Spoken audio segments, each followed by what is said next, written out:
this question is on divestment. Do you agree that the over £500 million invested by the West Midlands Pension Fund into fossil fuel companies undermines the Combined Authorities Climate Emergency Declaration? If this £500 million was divested, how would you rather see this money reinvested? Yeah, I think it's a great question. I think it's an example of an area where mayoral convening power can come into play, where it's a classic example of a situation where the mayor can knock heads together, get people in the room for a conversation. But to be honest, those pension fund holders need to be reassured that if you pull £500 million worth of investment from one set of investments and one set of assets, that it's got somewhere wise to go. So I think that side of things needs to be addressed, and for it to be shifted, there has to be great places for it to go. And I would get those people around the table as well, people who work on climate investments, get them around the table, people who work in climate venture capital, find proper places where that money could be invested wisely, because that's the only way, frankly, that mayoral convening power, Chris, will have any impact. So I don't want to promise something that the mayor can't do, but I want to give an indication of the kind of direction of travel we could take. Okay, thank you, Ashvir. Now move on to Steve. Thanks, Chris. Yeah, I would at least partially agree with both Liam and Ashvir and their answers. I mean, I would be amazed if any of the candidates would disagree with the concept of divesting from fossil fuels, given the nature of the hustings we're at this evening. It is an absolute no-brainer, and my group in Solihull has been pressuring this for several years now.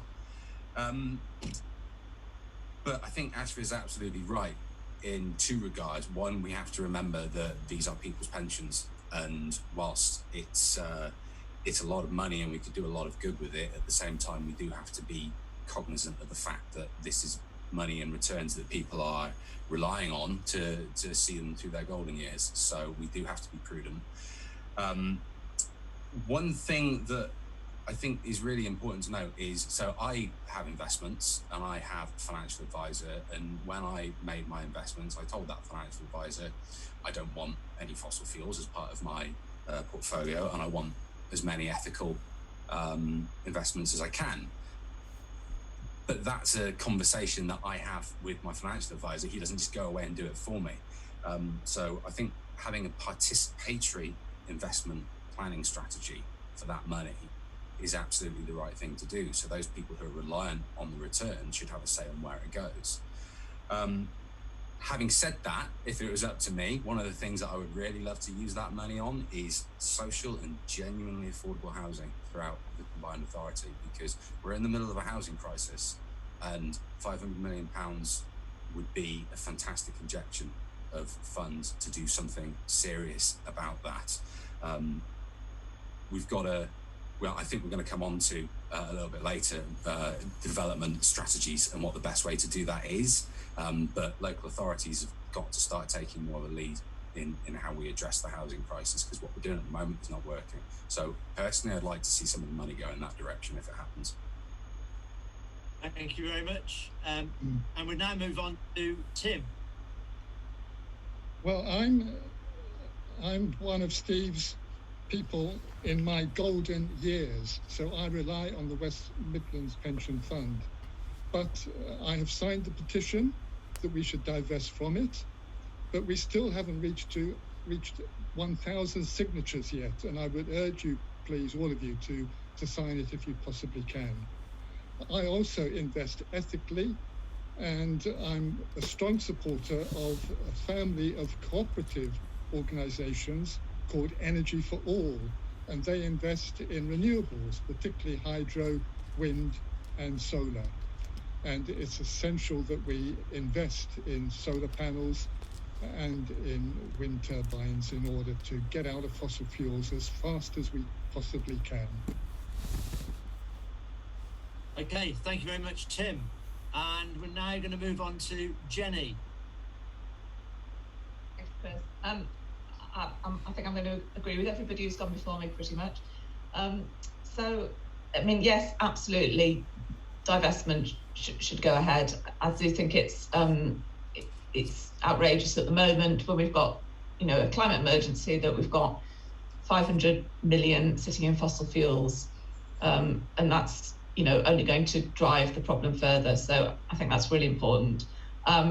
In terms of what we do with the money, again, I sort of will echo what everyone else has said, really. So yes, I think Tim's point on renewable energy, I'm keen to actually see local energy schemes and facilitate local energy schemes. So I think that's one of the areas these funds could be used in. And then I'm going to agree with Steve around social housing. We do desperately need affordable homes across the region. So actually having the opportunity for councils to be directly investing in social housing, I think, would be a real benefit and would really drive the affordable housing needs forward, because, you know, there's desperate need and a real shortage of supply. And I think the way to tackle that is for more direct public sector investment in housing. So I think that would be a good use of the funds. And then the other aspect would be to support our local businesses and to support local businesses that are driving forward on green technologies, green credentials, and providing that sort of boost to the green businesses across the region. So those are sort of three areas that I'd be really keen to see the money going towards. Thank you. Thanks a lot, Jenny. And we're now pleased to say that Andy Street has managed to join us. So good evening, Andy, and sorry about the mishap in terms of the timings, but you're here and you haven't missed much. And what we're going to sort of like say to you now is we're going to give you the two questions that we've dealt with, and then you'll have caught up. The rules of engagement are that I'm Jackie Weaver and I've got the mute button, right? So it's only 2 minutes per question, but you can also just very, very quickly introduce yourselves to us, which party you're representing, and either where you're broadcasting from or what you had for breakfast this morning. Okay, so Andy Street, Mayor of the West Midlands, currently Conservative Party candidate, muesli for breakfast. There we go. That's as succinct as I can be. Thanks very much. Very good, very good. So the first two questions, the first one's the overarching climate question, and it would be, what will be your climate change priority for your period of office? And what is the most effective way you could reduce the carbon footprint of the West Midlands? And that's a melded couple of questions from Yeah, I understand. And first of all, just let me say, Chris, I am sorry to miss the first half hour, but as you very gallantly said, it was genuinely a diary mixed up between mine. So my apologies. Okay, so I think the question really is, what's the single thing that we should do quickest? And I'll give you a very honest answer to this, because this is the answer is a domestic retrofit. And the reason I call that out is two things. Number one, if you look at the stats, a third of emissions are from domestic heat. And so it's hugely significant, but it's also the area that we have least progress visible at the moment. So transport and industry are broadly equal as well, and we've got a lot of progress there. But this is the area that's proving most elusive. The other reason I'm attracted to it is, of course, the very act will create a lot of jobs. And the second reason is it's got a real inclusive element to it in terms of the people who suffer most from this, are those who can least afford their heating. So that would be my priority for further action beyond what we can already see. Okay, thank you very much for that. And the second question, Andy, was a question on divestment, and it goes like this. Do you agree that the over £500 million invested by the West Midlands Pension Fund in fossil fuel companies undermines the Combined Authorities Climate Emergency Declaration? If this £500 million was divested, how would you rather see this money reinvested? And you've got 2 minutes. Yeah, of course. So it'd be so tempting to come on here and agree with that. But I've decided to sort of word to self for the whole of these things is I've got to be completely honest with people. And the answer is no. I would not instruct that of the pension fund. Now, let's be clear. I would hope that as much cash as possible from our fund could be put into renewable sources, businesses creating great new sources of profit for themselves in a really good way. But I do not believe that we could strain the activity of the pension fund, because their mission is to produce a return for our pensioners. And it is very important that those pensioners get a good return for the future, and I would not instruct them to change the investment strategy. I do, of course, believe that companies that have made their history in fossil fuels are being forced to change, but partly by regulation, partly by public opinion, and hopefully they will become far more responsible businesses. But I would not instruct that change. Okay, thank you very much, Andy. Very concise. And I've just had a request from Ashfir, who would like to answer the first question because his signal dropped out. So I'm going to bring Ashfir in just quickly. Ashfir, I'll give you a minute or so, and if you can, do you remember the question? Well, this is the first question about climate change priority. Yes. Yeah, the priorities. I'm not sure if it did drop out, but if it did drop out, I'd like to. Yeah, go on then. Yeah. But I think that the overall focus of any mayor should be on quality of life, and I think we should aim to be one of the quality of life capitals of the world. And a crucial part of that is how healthy an environment we all live in. And I think that there are a few too many gimmicks. And I think an example of an environmental gimmick, in my opinion, is actually the congestion charge, or clean air zone, or driver's charge. There's all sorts of names for it. And I think that's probably going to do more to generate revenue than to actually address the issue of clean air, in my opinion. And I think a very simple priority that pretty much anyone can unite around is greening the city region, planting trees in our public spaces, greening our offices, greening our housing developments. I think that's a great rallying place to start. Okay, lovely. Thanks very much, Ashfir. And I think that means we're all up to speed now. We've all answered the first two questions. And because it's the West Midlands, we couldn't have an event like this without talking about transport. And we've had this from a combination of Susan Ramuz, Colin Brown and Adam Tranter. And essentially it says,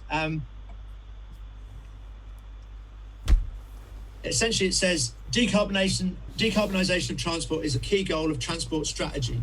What are your views on this? And specifically, do you see motorcycles, or e-bikes maybe, as a benefit in delivering this ambition?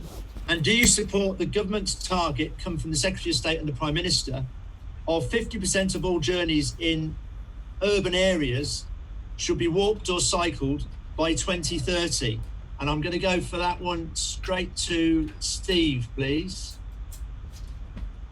Thanks, Chris. So the Green Party says that active travel should be the primary mode. The best measure I've seen of this is that all journeys under 5 kilometres should be walked or cycled if possible. Now, obviously, that depends massively on the infrastructure and the conditions. Our roads are notoriously hostile to cyclists and pedestrians, and that needs to change. I think Jenny mentioned earlier that transport emissions are one of the big 3 contributors to climate change, along with property and food production, and it's one that we can bring under control quickly if we choose to, if the political will is there, if we're not going to keep running from the likes of the Institute for Economic Affairs or the Taxpayers Alliance or the Fair Fuel Lobby. We've got less than 9 years to bring about a step change in the way that we do transport. So it has to move much faster than either Team Red or Team Blue seem to be comfortable with.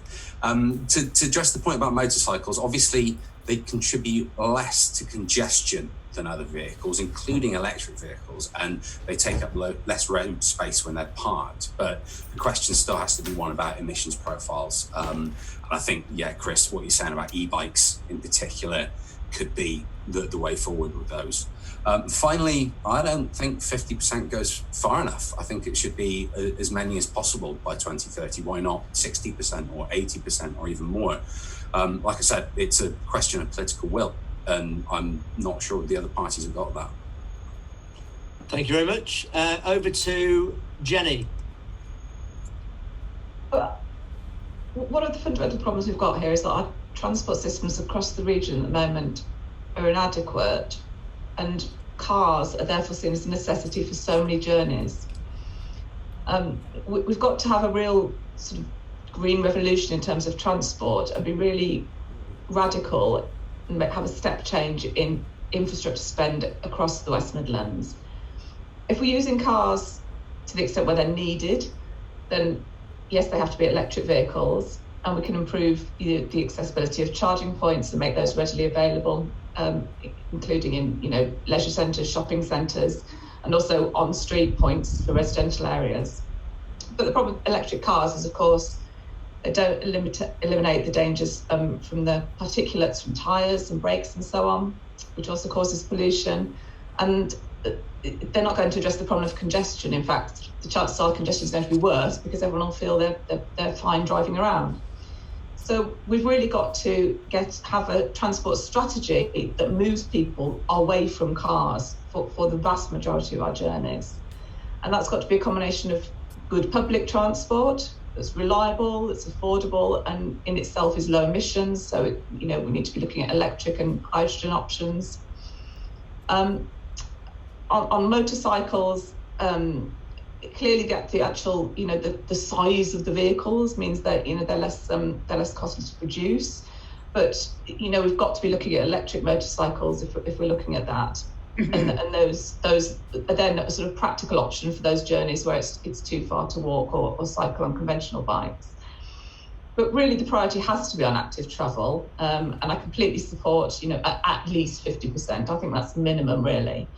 And we've got to really invest in the infrastructure for that. So it's not just about shoving a cycle lane on the side of a road, in a token sort of attempt to pretend that we've then put in cycle lanes. It's got to be, properly thought out and properly planned, dedicated space for cycling and for pedestrians that's away from vehicles, has proper prioritisations at junctions. We have storage for cycles, parking for cycles.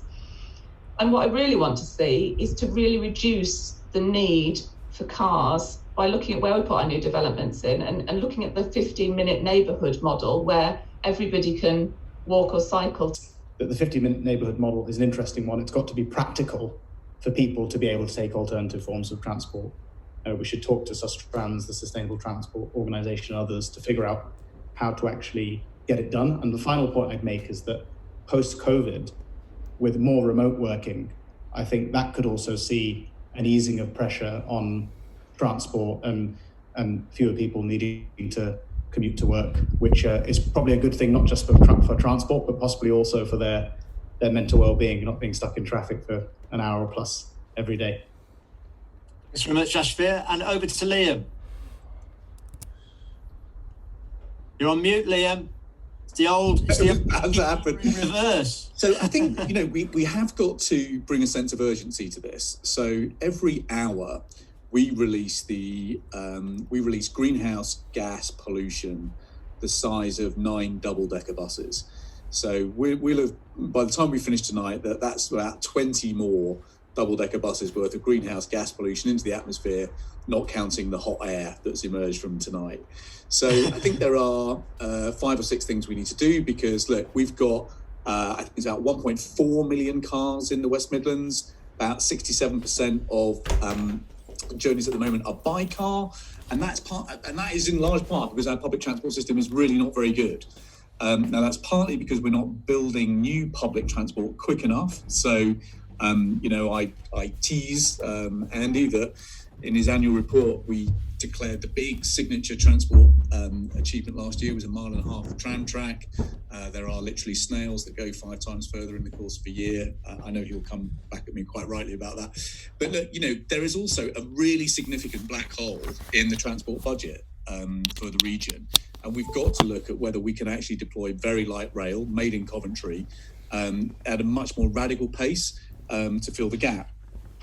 Second thing we've got to do, we've got to make sure our bus fleets are all electric. Well done, Coventry, for leading the way. Well done, National Express, for stepping it up. needs to go a hell of a lot faster. Our EV charging network is terrible. And then you come to active travel. We have the highest unmet cycle need in the country. Our cycle track plans are about 14 times smaller than Greater Manchester. Leicester is building about a mile of cycleway a week. So others are going much faster. So we've got to sign up to the targets. I'm sort of with the Greens on this, in that I think we should be going, if anything, a little bit further. But one of the things I want to do when it gets to things like bikes and e-bikes is make them here. So if you talk to the cycle mayor in Birmingham, great guy, you know, he'll tell you that if you put in an order for an e-bike tomorrow, it'll be November before it arrives because of all the shortages that we've now got. So we need to be thinking strategically about how we make public transport here as well. Thank you very much, Liam. And over to Andy. Yeah, thank you very much. So let's be clear. Overall, I am utterly committed to the WM 2041 campaign for carbon neutrality by 2041 with a detailed plan to deliver it. A third of the progress has to be made in transport, and the progress we are already making there is, if you look at the capital being invested in public transport in the region, it is 5 times what it is in the year before the last mayoral elections. So huge commitment there. The particular piece around active travel, utterly committed to that, indeed the government's target as well. And again, there we have a clear plan of what we're trying to do, colouring in, as I call it, the Starley network of 500 miles across the region. And just today, we've had the announcement with Coventry of the next stage of the Binley Road segregated scheme. Of course, on cycling, we've just launched the region-wide cycle hire scheme as well. And those bikes are indeed made in Stratford-on-Avon and all the kit elsewhere in the West Midlands. And then on the motorcycle point, something I'm actually really pleased about, we have secured the inward investment from Norton, a company that went bust, reinvigorated by Indian investors. And we did the deal for it to be located in Solihull, and it will make e-motorbikes right here in the West Midlands, part of a clean recovery. Thanks very much, Andy. And on this one, finally, over to Tim. I forgot to mention that pension funds should be investing with Triodos Bank, who look for companies that contribute to the United Nations Sustainable Development Goals. Our partial, regional, fare-free public transport should be extended from old crocs like me to all the younger age groups. If they can do it for me, they can do it for you. It only needs extending. Instead of metro bus on rails, trams. It can easily be totally free in order to cut greenhouse gases, to cut congestion, and as a reward and incentive for doing the right thing and leaving the car at home. I cycle to work and use my push bike for my social work visits on very nearly every day of my working life over the last 15 to 20 years. Only early morning ice and snow stopped me. By the end of my social work, I was able to claim 20 pence per mile on official council business. It should be raised and given to motorcyclists too. I use the car only for medium to long journeys and cycle every short journey, even to get my COVID vaccine. I want fuel rationing with coupon cards as were issued during the 73-74 energy crisis last century. With careful driving below 70 miles per hour, I get over 70 miles per gallon with those longer journeys. Please attend the Climate Action Network West Midlands public Zoom meeting on fare-free public transport on Wednesday, 24th of March. And here's a suggestion to declare a personal climate action: never fly, follow that heroine of our time, Saint Greta Thunberg, who used the very lowest climate worsening transport, even down to using a racing yacht. Thanks very much, Tim. Okay, then. We've now got a question from Nina Patel, who is from Coventry.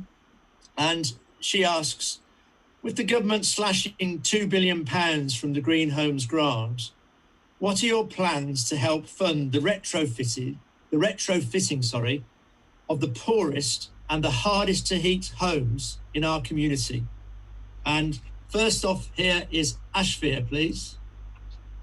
Well, I think this point about government slashing budgets in this area and in many others gets to the heart of something that we sometimes miss in local elections or mayoral elections. And that's that we can only get some of this wonderful green legacy if London hands over the power and money to allow us to get to work on it.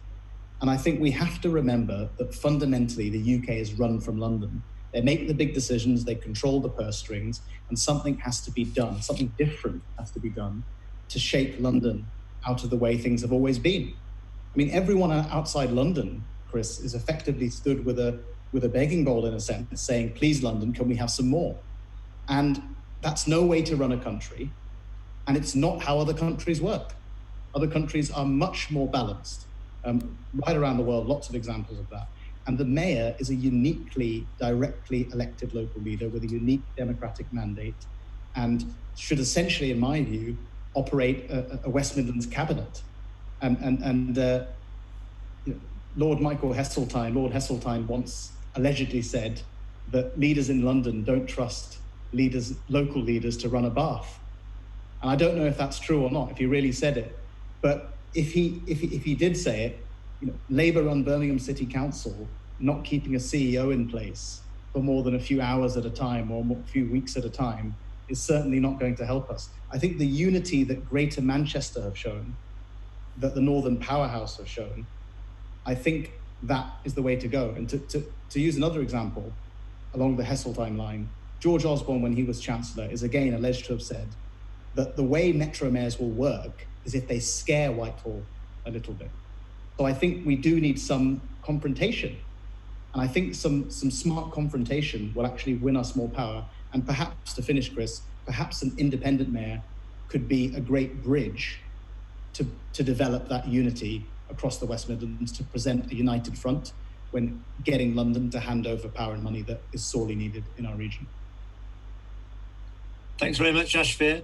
Over to Andy, please. Yeah, so the question's about retrofitting and how we get momentum on it. And interesting, because it was the area I chose as a priority because it's the one that's actually proving probably the most challenging to get momentum on.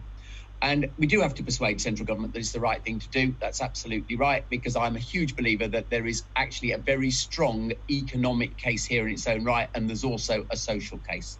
So the question for me must be, well, how are you going to make momentum on it, given we haven't got large sums of money from central government? By the way, we haven't failed to ask, but we've not been yet secured that. So what we are going to do what I think we should do is we should have a demonstrator area that we should pay for to demonstrate the economic case and the social case in one small area that we can then say, look, we haven't just talked about it, we've done it. And that then would make our case much, much more compelling, as well as beginning, of course, to make a small step forward. And I'm hoping that the CA board will agree that very shortly. Thank you, Andy. Over to Jenny, please. So, I mean, the Green Homes Grant has really been a bit of a fiasco from the outset. And, when it was originally set up, it was only sort of set up for an initial 6-month period. The number of homes they were wanting to insulate wasn't significant. Hasn't been done. There's a lack of skills and ability to actually do it. And although they've sort of extended the period now, the funding hasn't been carried forward, and it's a bit of a mess, frankly. And it's frustrating because, as Andy says, it's really fundamental and important in terms of both cutting emissions, solving fuel poverty, and actually creating those green jobs as well. So there's so many advantages from going ahead with this scheme. It's incredibly frustrating that central government has approached it in this way and isn't really taking it seriously. So Liberal Democrats have been calling on government to spend 150 billion over the next 3 years on green economic recovery from the pandemic. And part of that will be a 10-year programme to upgrade our houses and our businesses by 2030, cutting bills, ending fuel poverty for everybody. We've got to get an emergency programme in place to reduce energy consumption and to address this issue. So retrofitting is fundamentally important, but the difficulty is, as we say, with the funding. we don't have access to the amounts of money that we need to actually roll out this programme across the West Midlands. So we do have to really push and press and continue to challenge central government to get us that money. Thank you very much, Jenny. And over to Liam, please. Thanks. So the key here is to get devolved control over the government budget for retrofitting. And there's a couple of reasons for this. So the first is that we can't go net zero carbon unless we begin retrofitting about 75,000 homes a year. That's the only way that we can bring the net zero carbon target into the mid 2030s. That's a pretty big number, but it's not impossible. But the second big reason that we need this quickly is because if you look at any Green New Deal measure for creating jobs, the measure that creates the most jobs fastest is retrofitting. So for every £1 million you spend on investment, you create more jobs by spending that money on retrofitting than absolutely anything else. So the Green New Deal, the Green Homes grant run from Westminster has been a catastrophe, but the government has got to put something in its place because its own 10-point plan has made pretty significant commitments about decarbonising buildings. And so what we've got to do is to get devolved control of that money so that we can actually begin running quite significant schemes, because rather than simply leaving it to the market, you've actually got to have a creative state regionally helping coordinate things. So if you think about the homes that you know in the West Midlands, whether it's blocks of flats, whether it's some of that old Victorian and Edwardian housing in some of our inner cities, even whether it's, you know, some of the kind of 1950s accommodation out on estates in the suburbs, a group coordinated approach to retrofitting will go much faster and it will be much cheaper. And crucially, it can help us lift 200,000 families out of fuel poverty. So, you know, the case has got to be made that you cannot run this kind of program from Westminster. Give us the tools and we will do the job. Okay, thank you, Liam. And over to Steve, please. Thanks, Chris. I'm a bit frustrated by this because I've been working on retrofit recently in Solihull Council, where my group came up with quite an innovative approach to funding this. So some of you will know that several of the authorities recently have decided to extend a loan to Birmingham Airport. Solihull was one of those. So we said, well, if you must do that, and we didn't support it, by the way, the airport would be just fine without public monies. But if you must do that, ring fence the profits and use them to retrofit domestic and commercial properties here in the borough. Now, we presented that as a budget amendment and I authored and researched it myself. So I know it was financially sound and it would have worked. The Tory administration in Solihull voted it down on purely political grounds because there's an election coming. And then the next week, Rishi Sunak decides he's going to take £2 billion out of the Green Homes Grant Fund. So I just don't think either Team Red or Team Blue are up to this. We just heard Andy say he wouldn't divest from fossil fuels. And a couple of weeks ago, he was on social media trumpeting a plan to lay more roads in Wolverhampton. You know, there's a climate crisis on. More roads means more traffic, and induced demand is a really well-known phenomenon, you know. But at the same time, we've got Labour-controlled Birmingham Council paying the airport to restore passenger numbers, and Labour-controlled Coventry Council just this week is publishing plans to widen roads in Earlsdon, and there isn't a cycle lane in sight. So it just says to me, you can't trust either of them on the climate crisis. They've got the wrong dates, they've got the wrong ideas, they just don't get it. So give.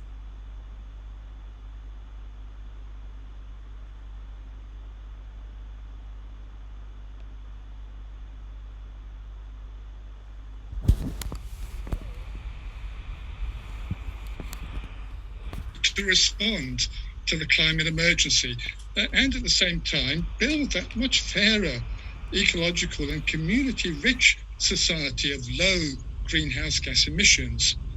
Pay freeze for the rich, certainly in the top two income tax bands. Hefty pay rise for the nurses and carers paying the basic rate of tax. I will even pay. Scrap the £15 billion to 2040 going into underground and overground bus on rail tram extensions. Scrap Sprint, that is also unnecessarily expensive, and use the money for fair free public transport and for insulating every home in the land. The rest of us must pay through our taxes for low incomes to have their homes done for them. Scrap HS2 extensions for instead trains back on the tracks. 106 kilometres in our region alone, although 6 kilometres have just gone for trams. Insulate every building and put PV solar on every east, west and south facing roof, as I have done with my home. I've got 12 on each side. The economic principle is from each according to his ability, to each according to his need. Not economic growth, greed, but ecological harmony with nature and restraint to survive and to improve our prospects. And this is my Declare a Personal Climate Action 2020 vision. Live in the room no higher than 20 degrees Celsius. Try and get 10 units of electricity a day and no more. But if you drive, a minimum of 10 miles per litre for your car. Thank you very much, Tim. And now it's over to Ashfir. Well, we've already addressed that point, Chris. You're asking me the same question again? You've already done it. All right. Okay. Fair enough. Okay. So we're all. My word, you're flying through it, aren't you? One point I would add, Chris. Actually, you're giving me the opportunity. Towards the very end of his answer, Andy said that it's not that we failed to ask London, and I think he's quite right. But I think my point is we failed to get. And I think, and this is not specific to Andy as a Conservative mayor. It's a Labour-run Birmingham City Council has been let down by London for many, many decades. I think Andy has been let down by London in a number of respects. I think this is a broader issue of the balance between Westminster and West Midlands. And all I'm saying, doing the same thing over and over again. We have to do something different. We have to confront them in a different way. Okay, right. Okay, fine. Thanks very much, Ash. Do apologise for that, folks. We now have a question from Fiona Kells from Walsall, and this is more about governance and how the Combined Authority does its business. And Fiona asks, what will you do to open up the WMCA, West Midlands Combined Authority, to more public participation, including on climate and environmental issues? And the first one to have a go at that is going to be Tim. Each of the 7 councils must have a full and fair discussion of the pros and cons, then debate and vote over whether it is wise, with scarce resources and looming climate catastrophe, to be spending £15 billion of gas and oil to escalate greenhouse gases, to be making all that worse on something so totally unnecessary, grossly extravagant and self-indulgent, when buses and regional trains must be free and the commuter trains must be put back on existing, already built but wasted railway lines, not trams. If Edinburgh City Council has done it before going ahead with their grandiose tram and then tram extension 2 years ago, why can't the English? Officers and members of our councils must also make themselves much more available to meet members of the public via Zoom, Teams or phone. We have a closed and secretive decision-making by unknown people. Many elected councillors don't have a clue or any interest in transport and just leave it up to 16 Summer Lane to get on with it. This is just not good enough. Declare a personal climate action is this suggestion. Please have a new determination to phone or email officers and members of your council to try and persuade them to do the sensible, low carbon, low impact thing. Encourage them not to be hypocrites after declaring a climate emergency and then doing nothing apart from carrying on regardless with business as usual. This is hopeless and tragic. And please lobby for the transformation of the 22-kilometre Black Country Cycle Walk Mudway between Brierley Hill and northwest Wolverhampton so we can actually use it. And don't forget, sign the commitment. Thank you very much, Tim. And it's over to Steve now, please. Thanks, Chris. One of the Green Party's key political pillars is localism. We believe in devolving decision-making to the lowest effective and practicable level. We actually don't think elected mayors are a particularly good thing. And if we were making the rules, this position wouldn't exist, but we're not yet making the rules. Scrutiny of the combined authority is appalling, and it has been since day one. Compare us to the London Assembly, who have 25 directly elected members holding Sadiq Khan to account. If I'm returned as mayor, I will call for a similarly elected body for the West Midlands. And if the Minister for Communities, Housing and Local Government doesn't support that, then I'll convene an unofficial body myself to do the job. We also need to recognise the fundamental principle of participation, or nothing about us without us. And I would convene citizens' assemblies to cover environment, transport, housing, public health, and with the cooperation of the PCC, crime and policing as well. And I would wrap a meaningful diversity assembly around all of these to ensure that every issue is approached with an intersectional lens. I think people have had enough of politicians only being accountable every 4 years, and I agree. So I think my watchwords as mayor will be transparency and empowerment. Thanks very much, Steve. And now we're going over to Jenny, please. I think people are pretty tired of politicians imposing decisions on them. And I think we can achieve a lot more if we actually listen to people's lived experiences and involve them in the decisions that affect their lives. So I want to see residents, community groups, businesses, public sector, and experts all working together to address the challenges that we're facing. So I'm with Steve on citizens' assemblies. I want to see local citizens' assemblies to ensure that the public are fully engaged in finding solutions to our greatest challenges around, tackling the climate emergency and addressing systemic racism in our public institutions. It needs to be a two-way conversation. I want to involve experts to actually educate people. People need to understand the gravity of the situation that we're facing. So it's about bringing them on a journey. We've seen the impact of the Blue Planet programme on people stopping using single-use plastics and sort of public pressure that brought. So if we want to change behaviour from everyone, which is what we need to do to really address the climate emergency, it's no good just imposing solutions on people. We need to explain to them what's needed so they really understand it, and they are then involved and bought in to the decisions and finding the solutions that we make. We've got to make sure this includes the most vulnerable communities and people who are traditionally underrepresented, to make sure they have a real voice in decision making. So I want to see really meaningful consultations with people, not just the usual tick box exercises that so often happen at the moment across our local authorities.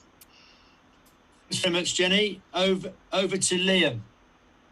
Thanks, Chris. So I've been very influenced in answering this question by what I found working in East Birmingham over the last 16, 17 years. So I was elected with a majority of 450, and it's now the biggest Labour majority in the West Midlands. And the reason that we've been able to build that majority is because we do residents' meetings all the time. When I was first elected, we were doing them twice a week. And so, I came to believe early on in my political career that you cannot know what you're talking about. You cannot know what you're doing unless you are constantly listening. And that's why I've been experimenting with deliberative democracy and citizens' assemblies over the last couple of years around this issue of climate change. So there's three things that we need to do, in my experience. One, Extinction Rebellion, principle number one, tell the truth. We need politicians at all levels spelling out both the risks and the nature of the challenge and the level of ambition that we need. Second, give people the data. So I was really surprised about a year and a half ago, I started carrying around an air quality monitor when I go out campaigning. The air in my constituency is toxic.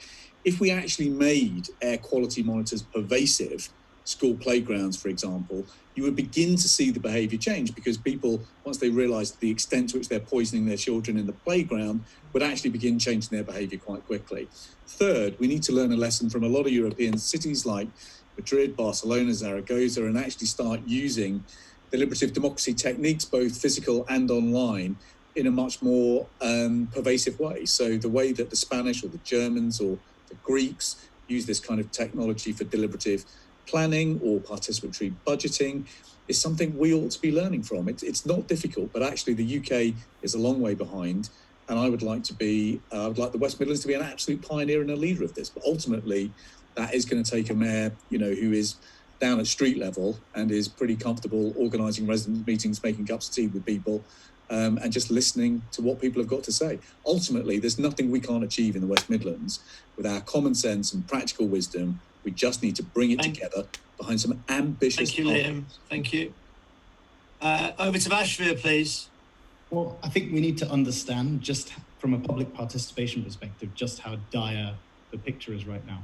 In 2012, there was a referendum in Birmingham on having a city mayor, and people rejected it. Then a few years later, when the Metro Mayor position was introduced, of the 2 million people who could vote, only about 500,000 did. About 1.5 million didn't bother, about 75%. So something's going pretty wrong, because politics at its best is the way that we decide how our money is spent and how our lives are lived and how our society is organized. But it's so far removed from that for most people. Most people have just no longer make that connection, in my view. So I think a key part of that is empowering on-the-ground leaders in communities. And I think what that means is funding them. It means funding them. The money talks. I think it means funding people with a proven track record of delivery. And I also think we should make politics exciting. We should make this exciting and imaginative and set out some bold visions. And a great way to do this is to have a prize. So prizes can be these rallying moments. So the Earthshot Prize, which Prince William and the royal family have introduced, is a rallying point where you find the smartest ideas. Switch Delhi, the mayor of Delhi set up in India, which incentivizes switching to electric vehicles. There's a company in Birmingham called Acceleron, which is working on recyclable batteries. The Clean Kilo, the zero waste supermarket in Birmingham, like all of these great initiatives and many more I haven't mentioned. Let's put them forward and offer them a prize to compete for, where we back real winners. And finally, Chris, the mayoral election is on the 6th of May. From May to August, let's see a summer of change, where we see some big change happen straight out of the gate, which encourages public participation, gets people excited. And one of the things I've suggested is that we sell the head office, which is, in my view, very poorly located, move the mayor's office, the landmark location that really excites. Thank you, Ashvir. That's great. Thank you. Thank you, Ashvir. Thank you. Now it's over to Andy. So the question is about, are we willing to take input, really? So let me explain what we've tried to do on this, because I absolutely get the sense of this, and I hope you'll feel that the evidence is that we have tried to step into this. So if we look at the approach to the climate challenge, first of all, when we moved to the climate emergency, it was me who said to the Youth Climate Strike team, yes, come present. I tell you, some people said to me I was mad, but I was determined to do it because I wanted to hear the most legitimate voice. And actually, at that point, it was far from certain that every authority was declaring a climate emergency. We did that. Then, of course, we set up the Young Combined Authority, and every board meeting now, this issue is right there through the voices of the Young Combined Authority in the decision making. What we then did when we set our first proposals for 2041 was we opened it to public consultation. That ran for about 3 months. We had an avalanche of views on this subject, given the importance, and there's a structure through which that is done. Citizens' Assembly last summer, when we were beginning to think about our recovery from COVID, perhaps looking back on it, it was a bit premature given how events have moved out. We did do a Citizens' Assembly run by Britain Thinks in a very structured way, representative of the region. And then lastly, we have got a firm commitment to a net zero citizens panel to input permanently to our developing thinking. So those 5 clear actions are all evidence that we did set our minds open to input from people who had expert opinion on this subject. And that would be the spirit with which we go forward. Thanks very much, Andy. It's great. Now then, I'm probably going to take a chair's prerogative here. We've got one more question. And I'm going to say that we do the next question, because this is the one on sprawl and the green belt and nature. We won't do, though, the summing up at the end, unless people have got extra time to stay over. So unless anybody sort of like bashes me over the head with a virtual mallet, that's what we're going to try and do over the next 10 minutes. I'm going to also reopen the polling, so we'll be able to see whether there's been any change during the evening, to see how your views have changed, and we'll come to that at the end. So very, very quickly then, the final question has come in from Sheila Cooper, Sarah Maycock and Belle Woodward, and they are asking us, how can West Midlands local authorities and the mayoral candidates justify the huge loss of green belt land, green space and its ecology and biodiversity to inappropriate development while debating concerns over the climate change emergency? And on that one, the first person I'm going to go to is Jenny. I think clearly it can't be justified. I think there's possibly less wide public awareness of the ecological emergency than the climate emergency, but there certainly is also an ecological emergency. There's about a 41% decrease of species in the UK since 1970.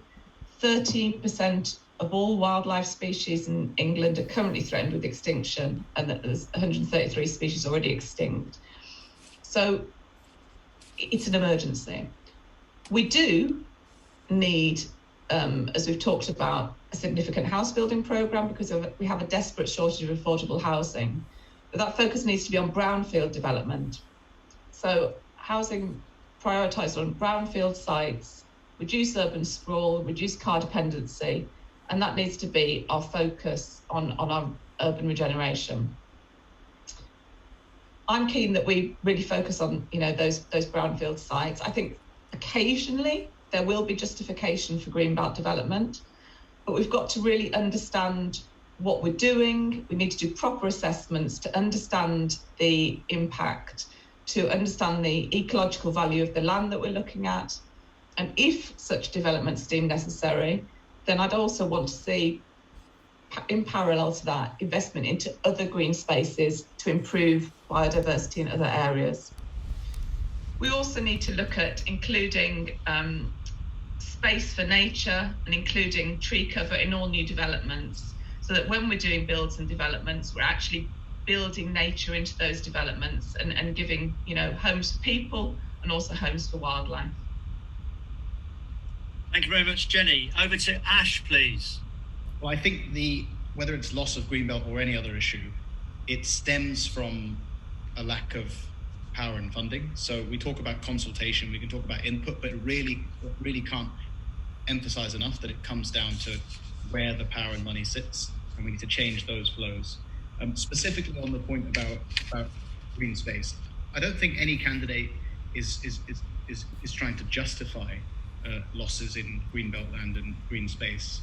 I think we all appreciate that we're blessed with great green space in Birmingham and the West Midlands that we need to preserve. I think we can do more to green the city and green the region, including through a mass tree planting programme. And I think also, to that point about changing the flows of power and money, more community-owned and operated green spaces is also something we should look at. There's examples already like Wally Woods, but we should involve some of the local wildlife trusts and others to do more work on community-owned and run green spaces. And absolutely, we should focus on brownfield urban regeneration, and not just rather than building on the green belt. And actually, to be fair to the current administration and Andy, that has been something they've been trying to do. We should see more of it, and not just intention, but also delivered. Okay, thank you very much, Ash. And now we're going to move on to Steve, please. Thanks, Chris. I suspect Andy's going to talk about his brownfield first strategy. The problem is the reality doesn't match the rhetoric. In my own borough of Solihull, 16 of 18 sites brought forward in the latest housing plan are in the Greenbelt. So I'm not really sure which brownfield has been put first there. The problem is there is a housing crisis and we urgently need to fix it, but it's being left to the private development sector to fix. And the fact is that the profit motive is always going to override other considerations. Greenbelt is just easier to develop from brownfield. It's as simple as that. We have to provide housing, and that is inescapable. Hundreds of thousands of people are living in poverty across the 7 authorities today, and housing costs play a huge part in that. But it's how we do it that is the urgent question. We talked about this earlier. Retrofitting and reconditioning has to be the priority. And where new build is unavoidable, appropriate land usage and the very highest standards of energy efficiency, both in operation and in construction, have got to take priority over developer profits.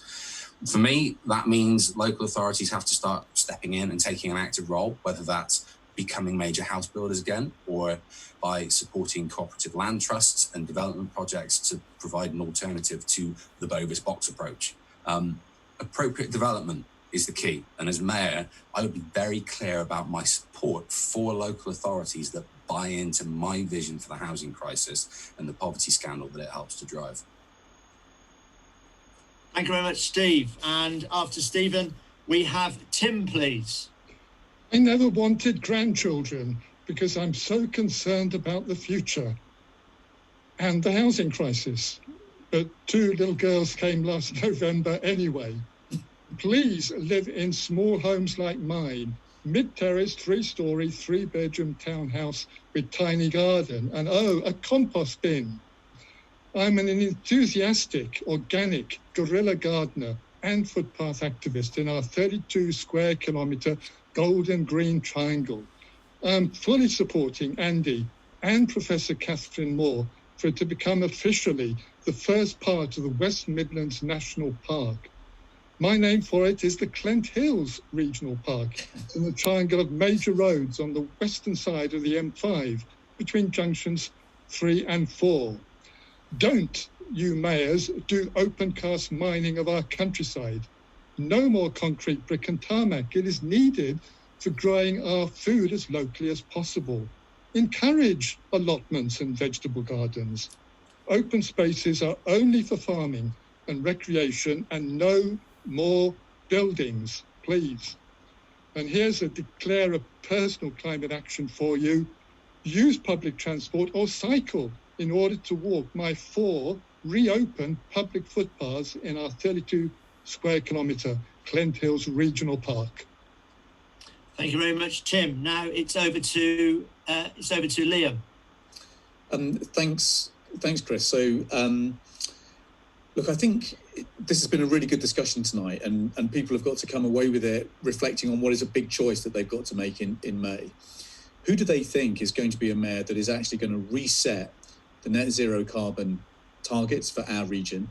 Who's going to bring the ambition for us to become the first net zero carbon region in the country? And who's going to rally the region to actually deliver that plan? I believe that I can do that. Over the last couple of years, I have fought to put the principles that Labour for a Green New Deal has pioneered in our party at the centre stage of what will be the greenest Labour manifesto that any candidate in my party has ever run on. That does mean rebuilding affordable homes because, you know, Tim, many of my constituents would love a garden, but in the inner cities, 1 in 5 of our homes are overcrowded. That's why we need a mayor who's actually going to start building affordable homes and homes for social rent. Second, we need to protect our green spaces with a charter for nature and be radical about seeking 25% tree canopy cover. That means 1 to 2 trees extra per person by 2035 in a new Commonwealth Jubilee forest that we start planting after May. But finally, we've got to do this in a way that creates jobs. The government has said that it wants to create 2 million green-collar jobs by 2030. We will only get our share of those jobs if we are ambitious. 200,000 green-collar jobs could come to our region, but not if we lack ambition, not if we're prisoners of our modesty. We will win those jobs and recreate those jobs, recreate the future of our industry for our children and grandchildren if we're determined to be a leader. The green industrial revolution should happen here. We were the region that led the carbon revolution 309 years ago when Thomas Newcomen demonstrated the steam engine. We now need to lead in this century the zero carbon revolution. We should do that in a way that restores the beauty and the clean air of our green and pleasant land. but let's do it in a way that creates prosperity for the people here too. Thank you very much, Liam. And finally, over to Andy. Yeah, thank you very much. So Steve said I would talk about brownfield first, and he's right. Yeah, because when we had these debates 4 years ago, there wasn't the degree of agreement on this that there is now. And actually, I do think that under my leadership, the Combined Authority has shown real determination over this. Critically, we've doubled the number of homes being built in the region over the last 5 years, and it looks as though this year, again, despite all the challenges, will be a good outcome on that. So we're building the homes, but they are on brownfield location. And the way in which we've been able to do that, coming back to a previous debate, is we have won funding from government to subsidise those schemes for brownfield regeneration. And frankly, that has been necessary because the developer will always choose the rich pickings of Greenbelt rather than brownfield if you let them. So we've done that. I would say, though, that we have not had unanimity. And I would just ask the Labour Party to consider its position in Coventry on that as we're having this discussion tonight. Coventry City Council's proposal on the local plan is seeing Greenbelt destroyed in Kersley, in Easton Green, in Pickford Green. And currently, I have asked the Secretary of State to call in those planning applications. That's Labour running one of our biggest city, failing to deliver a brownfield policy. And for example, they've currently turned down the Abbots Lane brownfield regeneration right in the city centre, a scheme that the WMCA was ready to fund. So we are committed utterly to that policy, and one of our biggest Labour councils is not fulfilling it. Okay. Thank you very much, Andy. I think that... Oh, where am I gone? I've lost myself. Ha! Right, okay. I think that brings us to a useful conclusion. We've overrun by about 15 minutes. So I do really thank you all for your time. And we apologise for the confusion over the timings for Andy Streets. In closing, I'm going to just touch on a couple of things, really. One is that there is another green hustings taking place on the 30th of March, and we'll be finding out more about that in the near future. The second thing is, don't forget that you can vote on May the 6th. And there will also be, everywhere but Birmingham, there will be local elections. So it is an important time in the West Midlands to invoke your political franchise and get out there and vote. And also, in terms of the Metro Mayor election, do please go and find out more about the voting system, because it's a supplementary voting system.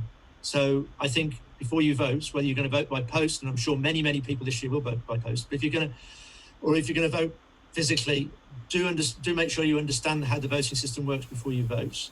And also, and I think that one of the things that hasn't really come out tonight, but on the same day, we will also be voting for the Police and Crime Commissioner.